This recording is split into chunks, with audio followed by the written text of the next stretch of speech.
الدنيا دي غريبة قوي. الإنسان لما يكون طيب وحنون وقلبه أبيض يقولوا عليه أهبل.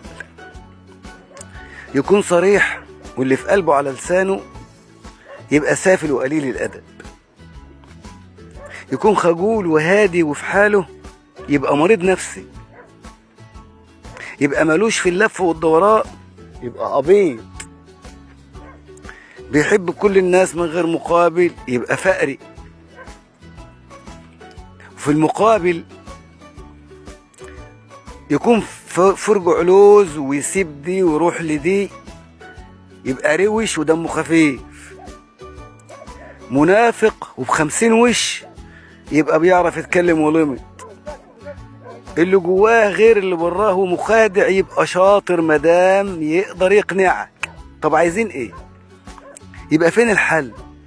يبقى مين الصح ومين الغلط؟ مع العلم ان مفيش ملائكة بتمشي على الارض. ده سؤال مطروح وكل واحد يقول رأيه بكل حرية.